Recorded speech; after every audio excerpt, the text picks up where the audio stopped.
Well, welcome to yet another episode of the In Search SEO podcast, where we light up SEO insights like a bug zapper on a swamp. This week we talk to the king of local SEO, SERP features the one and only Sergey Alakov, where we discuss what role does proximity play when optimizing for local intent. Will Reserve with Google become a must for local businesses? And why might local be the optimal way to monetize voice search? I am your host, Morty Oberstein. I am joined by the incredibly inventive, the resourcefully resourceful Kim Ragones. Are you feeling better, by the way? Yes, I am. Thank you. Did you manage without me? Barely. We missed you. I try my best without you. I need someone to keep me on target. Yes. Also, just so you know, I have a horrible, horrible cold. So if I sound like Bob Dylan, you are. At least I don't look like Bob Dylan. Anyway, do not forget that we have a new episode of the In Search SEO podcast for you each and every Tuesday. You can find it on the Rank Ranger blog. You can find it on SoundCloud. You can find it on iTunes. You can find it on Stitcher. You can find it on Spotify. But do not forget to subscribe on iTunes. I know I mentioned iTunes. I'm saying it again because you can subscribe on iTunes, and that way you're notified, and you can never miss an episode of the In Search SEO podcast. Okay, before we get to my interview with Sergey Alakov, and before you get to some of the latest ongoings in the world of local SEO, I want to talk to you about the Quality Rater Guidelines. Again? Gee, I'm shocked. Really? You don't look shocked. You know, you look like you would expect me to say something like that. Oh, I get it. That's sarcasm. See what happens when you don't join the show for a week? I lose my mojo. I've actually wanted to discuss with you for a while now, for a few weeks, but my dear lovely audience, I could not fit it in time-wise. So because of all that pragmatic jazz, I do have time for it today, so we're going to talk about it.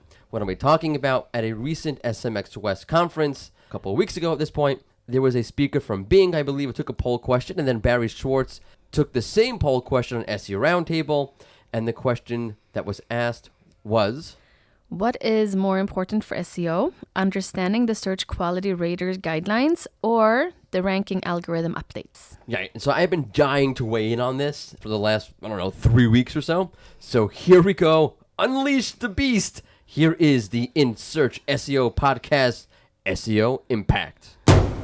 Quality Rater Guidelines. Algo updates? Don't talk to me about algo updates. Algo updates? Are you kidding me? Algo updates? Okay, let me catch my breath, and let me break this down. It's important to breathe, Morty. Truer words were never spoken. Let's take understanding algorithm updates on their own. Okay, not relative to algorithm updates versus the Quality Rater Guidelines. So, do you know how hard it is to pull out real insights on an update? Okay, and that's the big ones. I forget the smaller ones. I don't want to discuss the smaller ones. When there's an update, and I know I have to try to dig into it a bit, that's the expectation over here, I get depressed. I literally, I do not want to do this. I hate doing it. Okay, outside of some really general information, it's a lot of hit and miss. It's a lot of frustration trying to pull anything out of them. And what comes out of that is a sliver. So people do these posts all the time, and then these articles that say whatever update, this is the authoritative take on whatever update Google just rolled out. This is the most comprehensive. This is the final word on whatever update just came out. Can I tell you, by the way? Okay, do you know, Kim, the biggest thing I focus on when writing one of these one of these data pieces on a given Google update? I think it is you make sure your hair looks good in the profile picture. Are you making fun of me because I'm losing my hair? That's not nice. Okay, all jokes aside. No, what I really do is try to impress and make sure that the reader understands that whatever data I'm putting out is broadly comprehensive. So you're not getting an entire in detail specific look. It's very generalized data. And even when I go into the data, I want the reader to understand that this is just a piece of the pie. It is not the entire world of what happened during a Google update. I get very, very nervous writing these posts when I do them, that people will walk away thinking, okay, so this is it. And people, by the way, do that anyway, even though I write, because no one actually reads what you write. It's like they look at the headers, they look at the images, and they look at a couple of, tidbits here and there. But over and over and over again, I'd write, okay, this is just what I saw. This is just what I saw. You can have seen a million other different things. So algorithm insights are like a haven for false prophecy. So that's one. Okay, at the same time, you get a general overview, maybe a solid insight here and there, but it's hard to get a real grasp on what's going on thematically. So that's two. That's my second reason against going with algorithm updates at all. Forget quality rater guidelines. Getting into this whole rabbit hole of what goes on during a Google algorithm update. Okay, so why focus on the algorithm update when you have the quality rater guidelines? Let's get to that. And I'm saying this, by the way, as someone who writes about algorithm updates. It's in my best interest to tell you, forget the quality rater guidelines, go with the algorithm updates. You can read my articles about the algorithm updates. But I'm telling you, as somebody who has a vested interest in telling you otherwise, don't look at the algorithm updates. You should look at the quality rater guidelines. I am telling you the opposite of what I think is in my best interest. And why focus on the guidelines? Because you get direction. Okay, you can basically see, okay, when you look at what's changed in the guidelines, by looking what you can see what Google's focusing on. Okay, what Google wants out of search. I'm not getting into what this whole question of whether or not Google can algorithmically do what it says it wants its quality readers to do. I'm not getting into that. Okay, leaving that aside, you all know what I think of that. I think that they can do some of those things algorithmically, if not one-to-one, obviously not one-to-one in general, the general thrust of that, but I don't want to get into that. Okay, leaving that aside altogether. Okay, even if Google can't execute the quality rater guidelines via the algorithm, the guidelines, as they keep getting updated, tell you what Google's trying to do via the algorithm. In other words, all things being equal, if Google could do these things algorithmically, I think I botched that word. Algorithmically, I blame it on the cold. Wouldn't it? Yes, okay? And because of that, you get themes. Okay, you get SEO themes via the quality rater guidelines. Safer content, more purposeful intent, more purpose for a piece of content. Okay, don't those things sound a lot like the things we all discuss and that we bring up as being the holy grail of all things ranking? Okay, those are the things that were emphasized in the last quality rater guideline updates. Okay, by the way, ranking factors. Okay, I'm going to say something very controversial here. Throw out that list of the top factors. You know, you have this list and this factors. These are the top factors, and those are the top factors. Throw them in the garbage. Forget them. Focus on the meta issues, the more holistic issues, entities, intent, user experience, brand authority, and then pull those fun factor pamphlets out of the garbage, shake them off, dust them off, and quickly read through them. I'm not saying they're not important at all. I'm saying that they're way too focused on, and they don't get into the more, we'll call them pillars or foundations of what you should be focused on in terms of getting your pages and your sites to rank well. So there, I said it. Yes, you said it. Maybe you shouldn't have, but you did. Well, we'll just move on then. Okay. As you are aware, one of my faves sat down with me to talk local SEO on the relevance of proximity, why focus on local intent when it may seem silly to do so, and money. Where Reserve with Google is going, how money may enter the voice search equation due to local. So here is my interview with local SEO great Sergey Alakov. Cut one. Here we are again. Another SEO expert is about to join us on the In Search SEO podcast. This time, one of my favorite people in the SEO industry has come to talk to us about local SEO. He's literally on top of every change to the local panel, to the local pack. He is a local SEO machine. May I introduce to you the world-renowned king of local SEO, all the way from Toronto, Canada, Sergey Alakov. How are you? Thanks. Good morning. Thank you. That's a lot to take.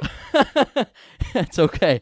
First, I just want to tell you, by the way, that I really appreciate you personally, only because there's been so many times where I've asked, like, hey, is this new? And it's not. And instead of calling me out on it, you're very, very nice about it. You're very gentle about letting me know this has been around since 2006. Where have you been? Thanks. I appreciate it too, Marty. Sure. I have to ask. Okay, so for those of you who don't know, Sergey is behind a lot of the content that you see, the local updates you see on Barry Schwartz's Search Engine Roundtable. That all starts from Sergey a lot of the time. How did that relationship begin? How did you become this sort of search feature update factory of insights and the supplier of all things local SEO to Barry Schwartz? Sure. I think first time I noticed something new in local search and just in search in general was a few years ago, about 3 years ago, 4 years ago. And I just tweeted at Barry and said, hey, Barry, is it new? And he said it's new, published an article on Search Engine Roundtable or Search Engine Land. I don't remember now. And it felt good. And I thought, well, if I could do it once, I could probably replicate it and do more of it and sort of try to start building some sort of personal brand on the web and on Twitter. with his help and help of other great local SEOs in the industry who have been helping to amplify some of these little discoveries I've made over the years. So I try to spend some time pretty much every day or every other day just pulling my phone and searching for same queries over and over again, trying to see if there's something new there. Well, it's really been an amazing thing. It's amazing to see how many updates. I mean, there are like last week, for example.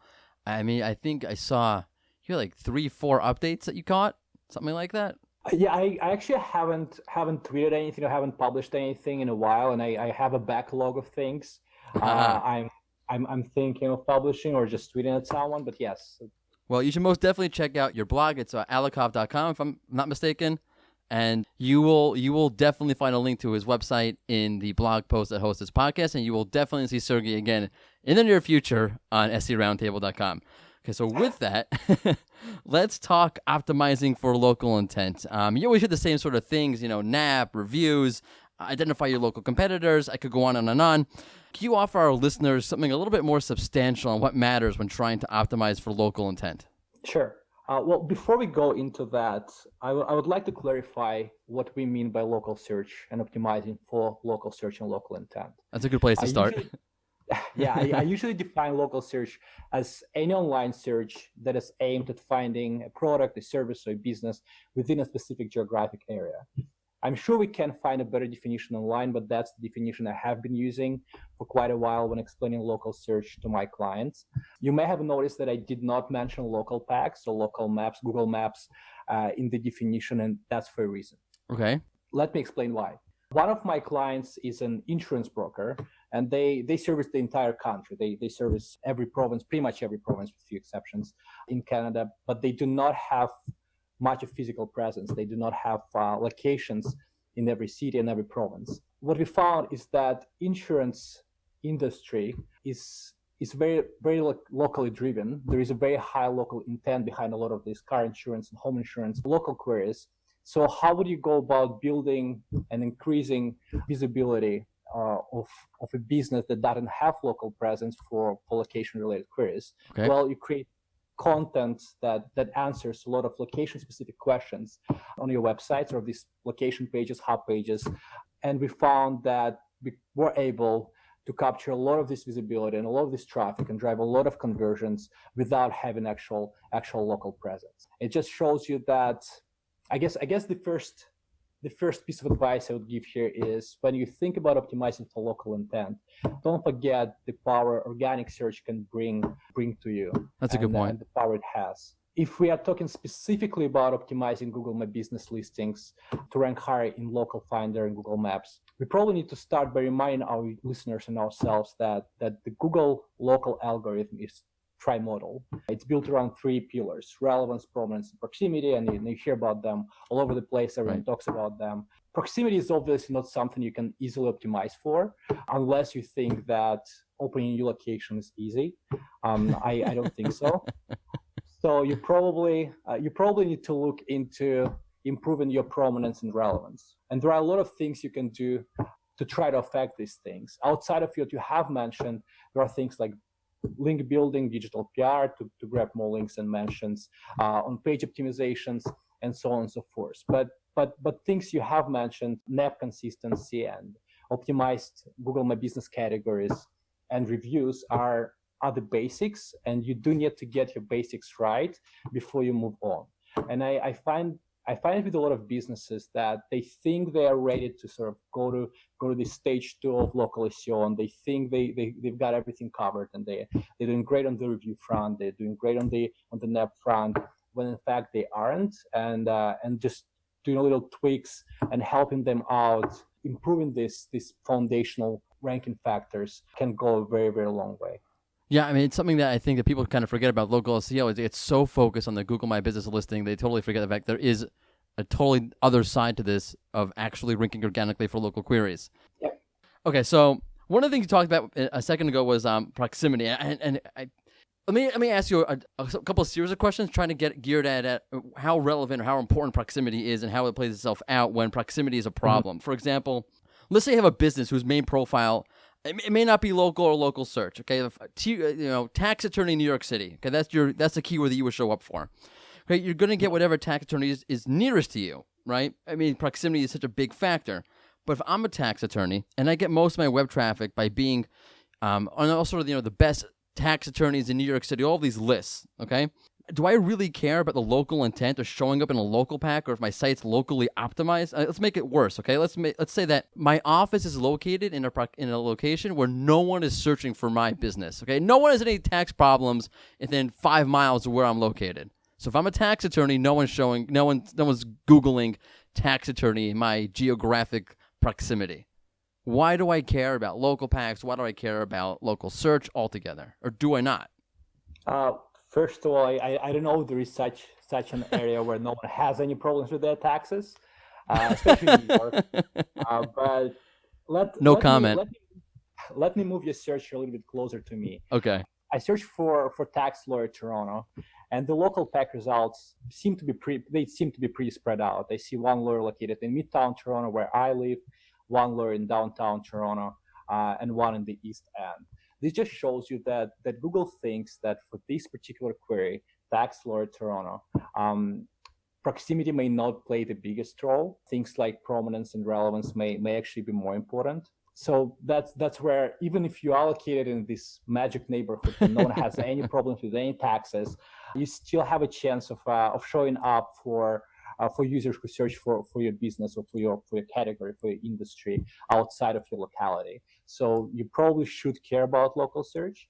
Another thing I noticed with my tax lawyer Toronto search is that Yelp page, for sort of tax lawyer Yelp page, seems to rank pretty highly organically. And when I see websites like Yelp, forums, and other business directories ranking highly organically, this usually indicates to me that there is an organic search opportunity there, because they tend to rank for lower competition keywords. Yeah. No, I'm sorry. I don't mean to cut you off. Keep going. You're the guest. You take it away. Okay. So also I think whatever business you run and whatever you think the main sources of traffic and business for your business are, people usually like to look up businesses online before making a purchase decision. They want to see your reviews, they want to see your listing, they want to find your phone number, they want to find your location. So making sure that your local business, your Google My Business listing is optimized, you have correct information there, it looks good, you have good reviews, is important, and everyone should care about it as long as they have some local presence. Off the cuff then, and I know Google My Business gets a ton of talk when we talk about optimization, but what about Yelp? Do you feel that Yelp gets ignored too often, or it's the main thing is your Google My Business listing, getting up there in the local pack, getting up there so that people can see you as a top listing for whatever search they're looking for, and Yelp is nice if you have time for it? It really depends on your industry, and I find that for some kind of categories, other directories may play a bigger role than Yelp. For example, in Canada, there is dealer review website that ranks really, really highly for a lot of branded and generic searches, and you want to make sure your listing ranks well there, as well as make sure you try to capture some of the reviews on their website. In fact, when it comes to local search, and reviews playing a big role in local search ranking algorithm, we find a lot of local SEOs find that Google reviews play a lesser role than some of the other directories, and Google seems to trust Yelp, TripAdvisor, and other websites a little bit more when giving weight to the relevancy of their reviews than their own. So you definitely should pay attention to other directories and try to get some reviews and try to get your listings in order there. Interesting. So I want to harp on something you mentioned before about Google. Google offers a general, even though your business may not be in such close proximity to the searcher, that Google offers a general area that could include a wide scope of any geographical area of any city, whatever it is. So one of the things I noticed is that, as I'm originally a New Yorker, so I do a lot of New York queries just because, well, that's my hometown. So if you were to look at a query for a pizza in New York, you get a certain geographical area. What I mean is when I'm not in New York. So one of the things you could probably bet on is if someone's offering you local intent optimization advice, they're going to talk about, well, proximity is a nice thing, but you have people who are searching from across the world. Let's say I have someone in London trying to visit New York. They're going to search for the best place to eat New York pizza. So you want to make sure that your site's optimized for local intent so you can get all these people from across the world who are looking to come to whatever location they're searching for and find your website. Obviously, the pizza case is a bad example because you should always be optimizing for local if you're a pizza place. But whatever. My poor example aside, it seems that Google's ascribing a certain geographical area anyway. The best case I can give you is if you search for pizza in New York, even from 5,000 miles away, you're going to get lower to midtown Manhattan. You're not going to get Harlem. So if I'm a pizza store in Harlem, and I might be the best pizza shop in Harlem, why do I care, right? If someone's searching from halfway across the world, they're not going to find me anyway. I see what you said. I actually searched for best pizza in New York, and an interesting thing I found was that a pizza place in Brooklyn seems to rank in the local pack. I did see that. Go Brooklyn. Look at that. And the reason behind that is, but obviously their name and the name of the place is Best Pizza, and it just shows you how important business names are. I don't know whether they picked the name because of local search and trying to optimize for local intent, but it seems to work for them pretty nicely. Do you recommend doing that, by the way, to putting your name into the business listing, like, the name of your location, New York City Pizza? I mean, if it's not the name of your business, no, it's against Google guidelines. No, right. A lot of spammers do that, and if you want to see joy, after you do that, I wouldn't recommend. I know that some businesses have actually changed their names legally, right, to try to get into local packs and sort of break into them and get a little bit boost of relevancy. And usually smaller businesses can do that. And if that's something you're after and it seems natural and it looks natural, you probably could do that. But what it shows, what this Best Pizza New York example shows, is that proximity is not everything. If you have high level of relevancy, and business name usually adds to your relevancy, and high level of prominence, you may break into local packs where your location, where your proximity level isn't the greatest. Do you have any sense of how Google weighs all of this? How Google weighs proximity versus prominence? What I find is that it depends on the industry, and typically if you search for a bar or for a pizza place and you're at work or at your home, and you will probably see places that are within walking distance. For a lot of sort of greater, more complicated purchases, for used car dealerships and for tax attorneys and so on and so forth, Google will show the results that are more spread out, and where I think prominence and relevance play a bigger role, just because Google understands that the user may want to travel quite a bit to get the best possible result and the best possible listing. So it depends on the industry, it depends on a particular business, and there is no sort of even split between them. I know that some local experts claim that proximity seems to be the number one ranking factor, and I know you did some research on that, and you found that in a lot of cases results are shown within very specific geographic area, but I do believe it really depends on the industry. No, that's a good point. I never really thought about it that way, that Google understands the entity, right? Understands the intent behind the entities being less localized. Like a pizza place should be in walking distance, but a doctor most likely would not be in walking distance. You prefer the better doctor. That's a really good point. And that's a great tip for local SEOs or people trying to optimize for local businesses and understand the nature of the business. You should do a study on that. Let's do it together. You first. I don't have any time. Okay, let's talk reserve with Google for a minute, because I think this is one of the most fascinating new developments in local SEO. First off, are there any drawbacks to it, do you think? I think there are. First of all, in order to get into the program, businesses need to work with one of Google's scheduling partners, and usually there are costs associated with it. You need to pay your setup fees. Sometimes there are monthly fees or reservation fees. So a lot of businesses, understandably, do not want to pay for it and are doing just fine with direct bookings. Having said that, I think eventually, as the program expands globally and into more categories and into more industries, and users get used to booking via Google more and more, I think some businesses may find that they're basically forced into signing up for the program if they want to continue getting some of these bookings from Google search. I actually just found a new filter. I think it's new. I might be wrong. I highly doubt that you're wrong. in the restaurant's local pack, and the filter is called Find a Table. And once you click on that, you can only see results for listings that have this reserved with Google functionality. That's interesting. it's pretty hidden right now. You have to you have these bubble filters at the top, and you have to scroll right to find it.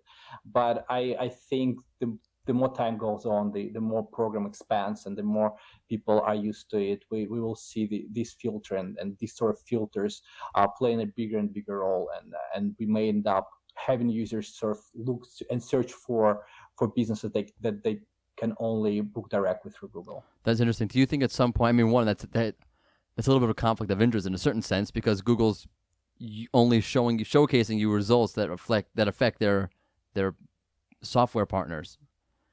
Do you think that's a problem if Google does offer a filter like that going forward that's more prominent?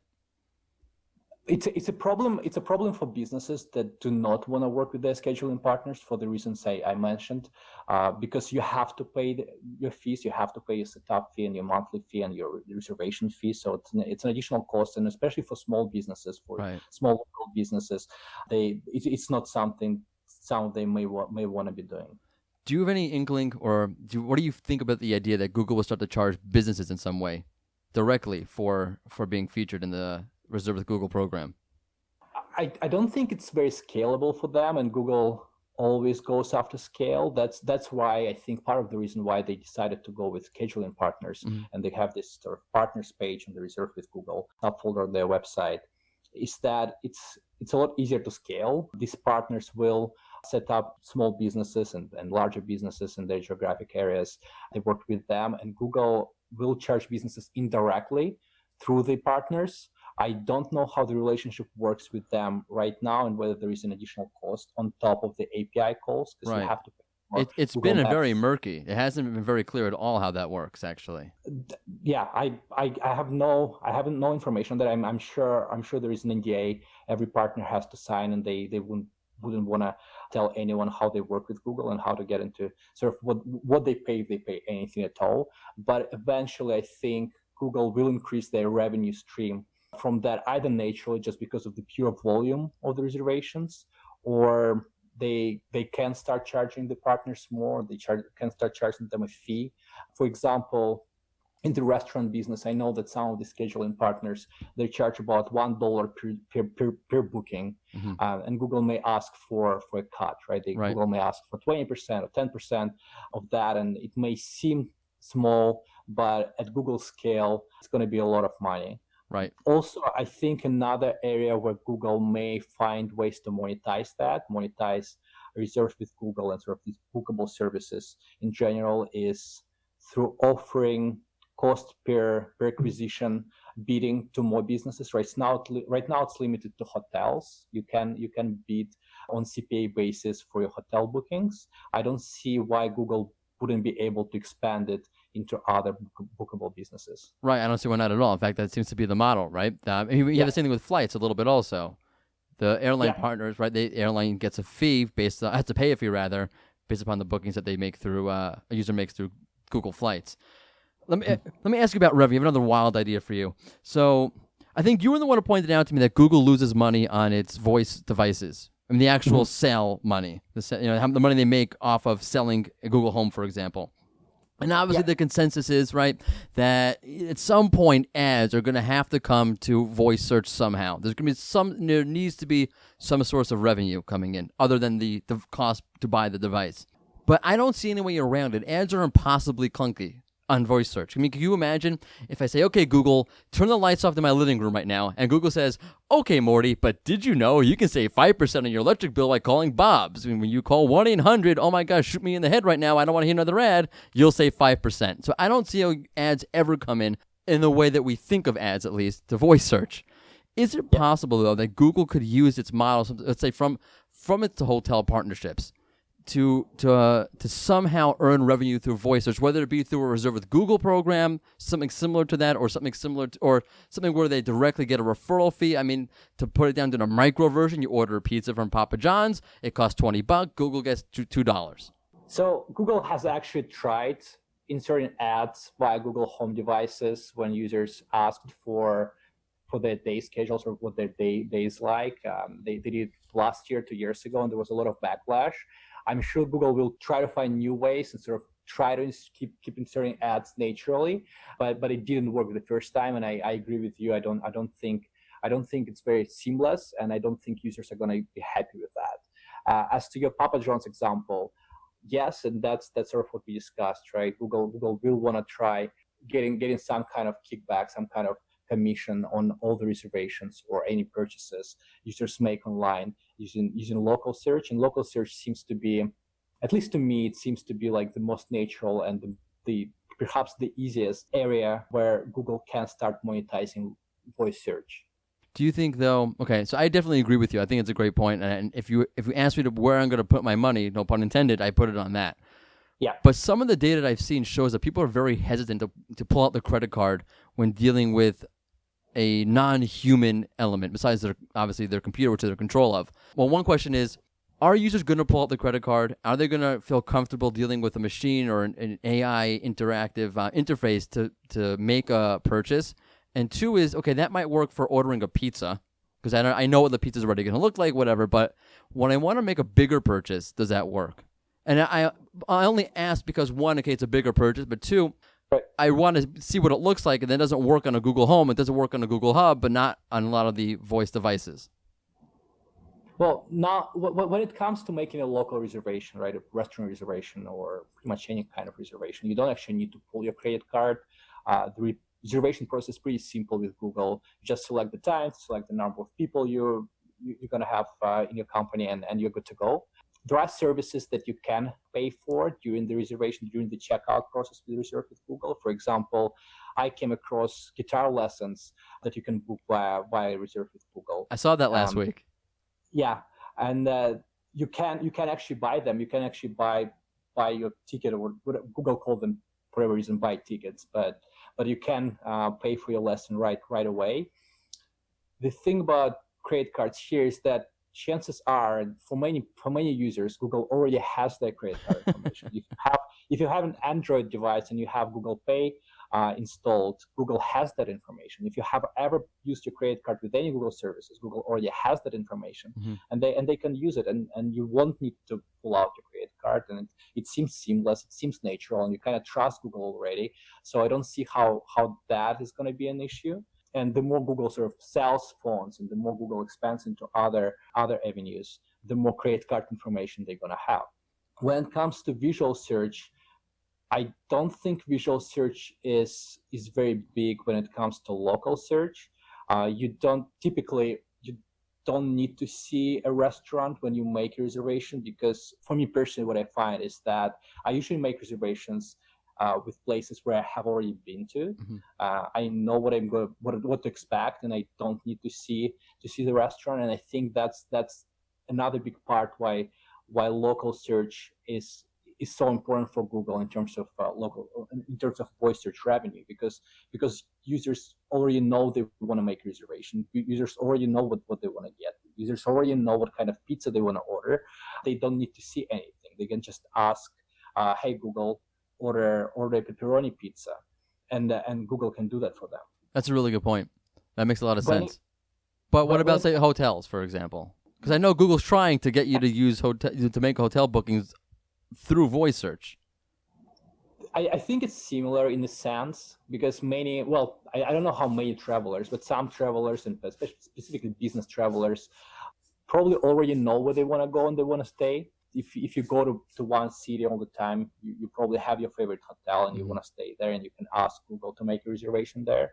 It's going to be more difficult to scale hotels, because I agree, users do want to see pictures, they do want to see reviews and read reviews, but more and more users start using the feature.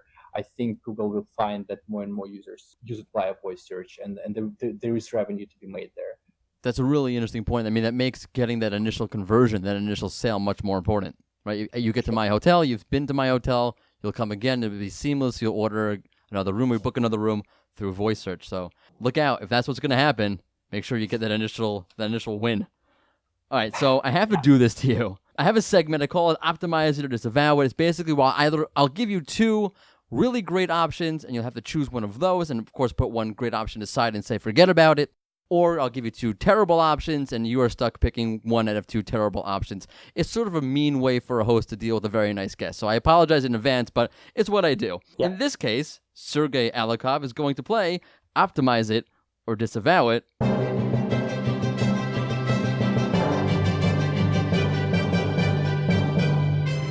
by talking about the local pack. Okay, so in the local pack, you either have your correct phone number listed, or you can have a reserve with Google icon show up. You can choose to have one or the other one. You can't have both. That's how this game works, okay? Which do you ensure shows up? I know, it's like terrible. Which do you ensure shows up? The correct phone number, or the reserve with Google icon? To make matters worse, the other two listings in the local pack have the reserve with Google icon. Now what do you do? It's actually very easy, and I know I'm going to cheat here because I have a Google My Business listing, and my Google My Business listing is not eligible for reserve with Google because it's a service area business. Because I cannot have this reserve with Google icon, I will go for the correct phone number. Right. Now, if I had another type of business that is eligible, that's where it becomes tricky, and that's where it becomes more complicated. And I think you have to, as a business, you have to look into your conversion rates, into your conversion numbers via different channels. A lot of businesses will find that most of their conversions happen over the phone, so they obviously want to see their numbers correct. Some businesses may find that scheduling partners or sort of forms on their websites and so on drive a lot more conversion than phone calls. They will probably want to get the reserve with Google, icon. Now, it all may change as the program expands, and we talked about it, right? Mm-hmm. I think that with time, this icon will become basically mandatory for a lot of businesses to stay competitive within the local space and sort of within the local packs, not just for CTR, but to drive conversions, to make money. And in that case, businesses will probably have to choose the reserve with Google option. You know what's frustrating to me is I sit and I try to think of how am I going to get this guy? How am I going to throw him a curveball and make him answer a question? It's going to be really hard. And then you come on the show and you answer in 2 seconds flat and yeah, it's easy, no big deal. Wow, that was very, very, very, very seamless. Kind of not like an ad on voice search, but that was a total opposite of that.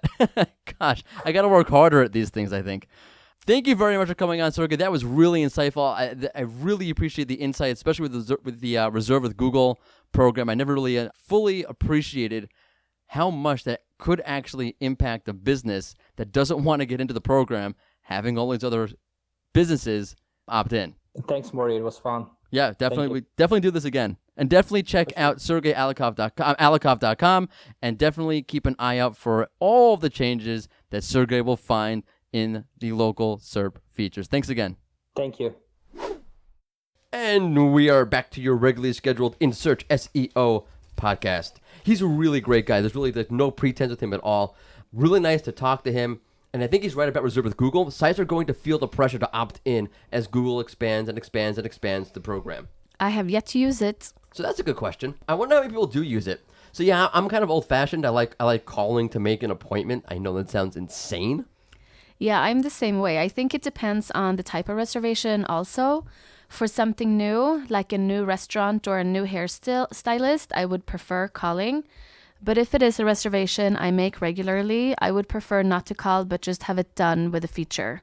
But what happens if the time, service, or person I want is not available? I also think it's an excellent option if the place of business is not utilizing the native language of the caller. Well, that's a good point. Right, I never really thought about that, right? It's much easier to do it online if you have a language barrier. All right. By the way, let's keep it going with our poll question, because after talking with Sergey, we'd like to know... Is local the most natural way to monetize voice search? Right, so is Google going to introduce the money element into voice search, most likely through local? What do you say? What do you think? Let us know. The poll question will be in the blog post that harbors this podcast. It will be at the Rain Winter Twitter account. It will be on my Twitter account. It will be on LinkedIn. It shall be everywhere, I hope. So let us know what you think so we can shout you out on the next episode of the In Search SEO podcast. By the way, last week we asked you to forget about a year, just over the last 6 months. To what extent has search changed? Meaning, has search changed in the last 6 months? Way more than it has even in the past year. And y'all, okay, so obviously the implication of what I was asking is that, yeah, it has. But y'all didn't agree with me. Most of you said, about 60 to 70% of you said, where are the numbers? About 68% of you said, no. The last 6 months have not been any different, any more volatile, any more changing than the last year or so. I'm still going to go with what I believe, that the last 6 months has been entirely different the way Google is showing relating to entities on the SERP, using its SERP features to target intent more heavily, and so forth and so forth and so forth. But you didn't agree with me, and I get it. But I'm still holding to my guns. Anyway, by the way, speaking to Sergey Alakov, he was at it again with a bunch of new updates to the local SERP features. Let's get into it as Kim takes it away with the news. Okay, Kim, take it away with the news. Google has added a way to mark your place in line by using the local panel. Showing for some restaurants, the feature allows you to see how many people are ahead of you, as well as the wait time. This way you can save your place in line, do something else, and head over to eat when your turn has arrived. So I'm just going to plug him again. Guess who found that? That was Sergey Alakov. He had over the last week or so, he's just had a slew of local SERP feature updates. Check him out on Twitter and see them all. So another Googler is pushing media on the SERP. Gary from Google recently said, Google images and video search is often overlooked, but they have massive potential. We don't know exactly what is coming, but it looks like big things are headed our way when considering image search and the like. Can't wait. Sitting on the edge of my seat. By the way, I talked about this. I did a video on LinkedIn last week, so check it out on my LinkedIn profile. It's also on, I think I tweeted it out also, on how Google is going to be using media like images and so forth to create a SERP that feels like a social media environment. So check out that video as well. A new format for the video carousel has been popping up all over the mobile SERP. Now mobile video carousels are not a carousel, but a grid box that contains 4 videos. So I've actually seen people say that they've seen these new video box formats on mobile with as many as 8 videos in the new box feature. So obviously the new format takes up a lot more space, whether it be 4, whether it be 8 videos in there. So I'm just saying. It seems Google is now automatically opting businesses into receiving calls from Google Home. Too much with the opt-ins. Trust your product. Give people autonomy. You don't have to go with auto opt-ins. By the way, speaking of Google data, I just want to point out that you should know public service announcement. Google has announced that a lot of the app data in Search Console is going to be removed. Many of you probably gotten notices about this, so just be aware that app data, Google let you integrate some of your app data into Search Console. That's going away, so you should use Firebase. Okay, thank you for the news. Now as our time wanes, let us ask the ever-intriguing, the ever-relevant, fun SEO send-off question. Can I opt out? Why am I automatically opted into this thing? Oh, touche. Yeah, you can opt out. Go ahead. You want to take the easy way out of this? Go ahead. You can opt out, but I'm gonna ask anyway. So, this week, my brain has asked the following fun question: if Google were to be reincarnated, what would it come back to? Wait, how do you say that? What would it come back as? If Google were to be reincarnated, what would it come back as in the next life? Kim, gonna tell me? Are you still opting out? Yeah, I'm opting out because I have no idea of a good answer, actually. Okay, so the truth is I stole Kim's answer because my answer is, and it's too easy, it's low-hanging fruit, Google in the next life will come back as Bing because that would be some sort of bizarre form of karma, wouldn't it? Yes. So Kim emails me, for the fun SEO send-off question, which I hate doing, I'm going to say Bing. And I'm like, too late. I already said Bing. So she said, I'm not doing it anymore. That's it. I'm done. And then I cannot answer anything. That's it. We could apply a canonical tag to her answer and say that, see my answer, which was Bing. So Kim says Bing. Why not DuckDuckGo, by the way, or I don't know, Yahoo? I don't know. Just Bing seems more appropriate if we're going to talk about karma. I don't know why. Whatever. It's coming back as Bing, and that will do it for us. Thank you so much for tuning into the In Search SEO podcast. Remember, next week, we have an all-new episode coming out on Tuesday, so tune into that. And it's In Search because we're all in search for something. Thank you. Bye.